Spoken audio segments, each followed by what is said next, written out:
Hello, so ito yung reading natin para sa mga water sign. So ako si Madam P. Facebook page ko, Madam Space P. Space pa sa dulo para madali yung ma-search. Pag yung ma-search, hashtag water sign Philippines yan. Diyan ka rin pwede mag-inquire ng personal reading. And yeah, I do palm reading, tarot reading, astrological reading. You might want to check it out. Unipri, yan yung aming TikTok shop. Let's start what do we have here for water sign. Water sign. We have here the Emperor, the Fool, and the Two of Wands. Okay, so with the Emperor, the Fool, Two of Wands, ayan, dalawang major arcana, the Fool and the Emperor, no? Bottom of the deck is the Eight of Cups. Well, nakikita natin na may mga bagay kang binubuo ngayon. Nandun yung iba may mga plano Plano na mag-take ng risk about something. Pwedeng pinagpaplanuhan mo na yan or meron ka ng naiisip kung anong gagawin mo, paano mo gagawin ito. Maybe, magte-take ka ng risk sa something na gustong-gusto mo, matagal mo ng gusto or plano mo. And it has something to do with your future. Yeah, you're focusing dito sa new beginning. May gusto ka, you're focusing on your goals. Yung this could be a person or people in your life na minsan mo nang kinut off sa buhay mo and then you're looking forward na magkaroon ng reconciliation or reconnection sa inyo. And this time, ready ka na magsimula ulit or mag-take ng risk dito sa mga taong ito.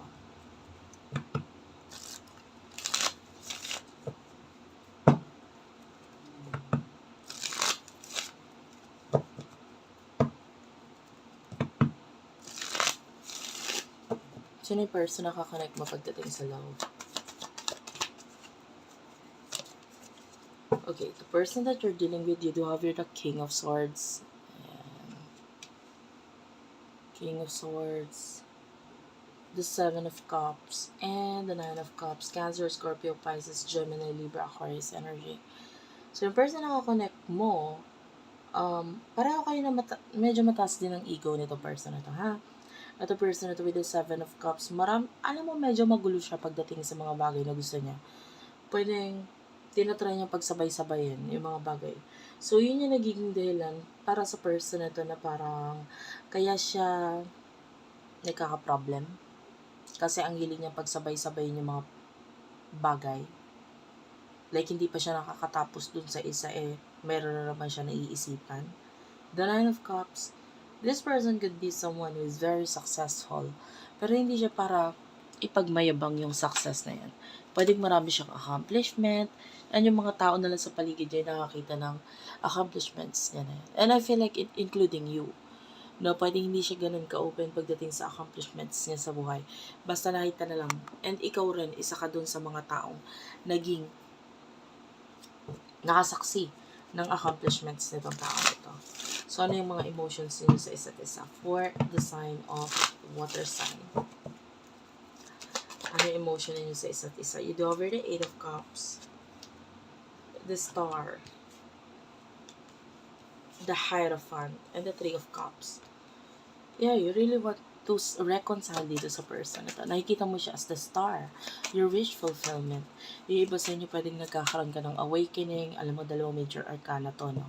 Regarding the future that you want. And you're really manifesting itong future na ito ngayon.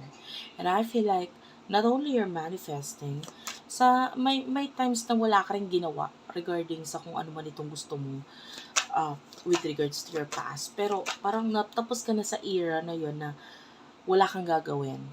I feel like it's time for you na nag-mature ka na Alam mo na yung dapat gawin. Pero ngayon is parang pinaprocess mo kung kailan dapat siya gawin. You know? So, nandun na yung pagpaplano sa'yo. And may kinalaman sa pag-reach out. Maybe you want to reach out dito sa mga taong ito. Not necessarily love. Pero I feel like these are people in the past.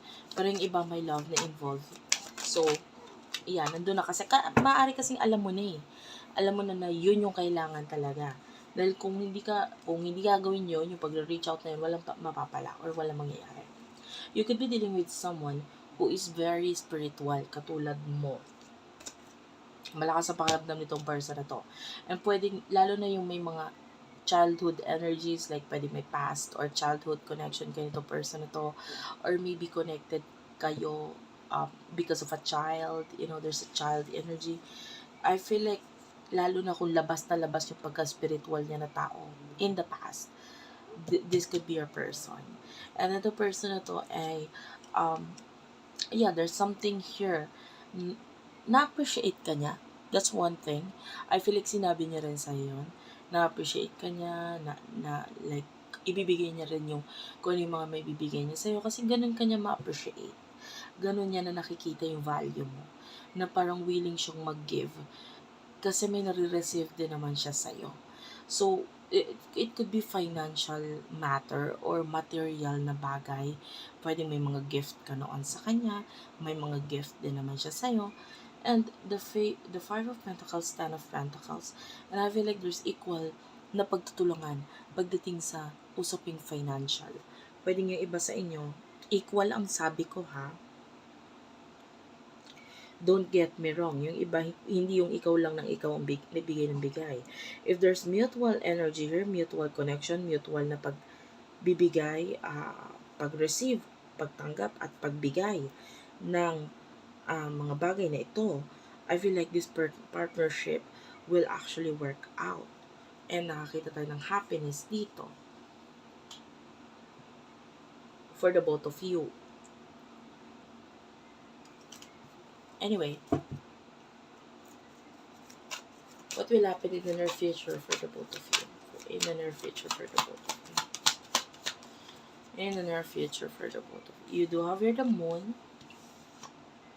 the Seven of Pentacles, the Two of Swords. Okay.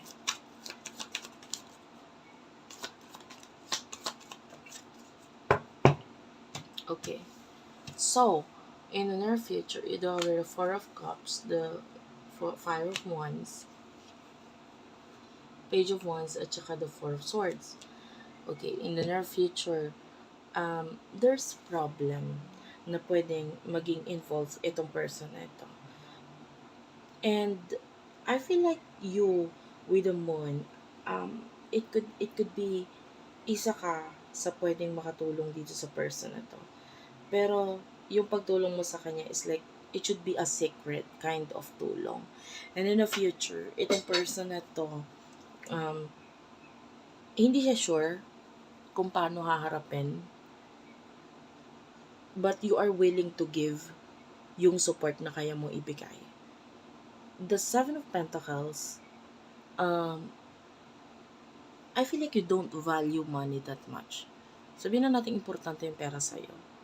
Pero yung iba sa inyo, hindi siya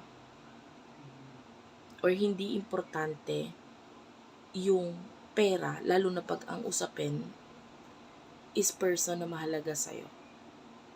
So with the Two of Swords, may magtatangkang mag-sabotage ng plano mo with regards sa kung ano yung gusto mong ibigay or itulong dito sa person ito. And with the Four of Swords, wala naman siya magagawa eh. It's your choice pa rin. But I can feel like pwedeng maging dahilan ito ng malaking pag-aaway or pagkakagulo. And it could be sa side mo rin. Kasi why? Kasi there's someone who is manipulating you sa side mo na maging dahilan kung bakit hindi mo maibigay or magawa yung mga bagay na gusto mong gawin dito sa person ito. The Ace of Swords is here. Yeah, this is love. I can see love sa connection na to. Pero nakukulangan tayo sa actions. Okay?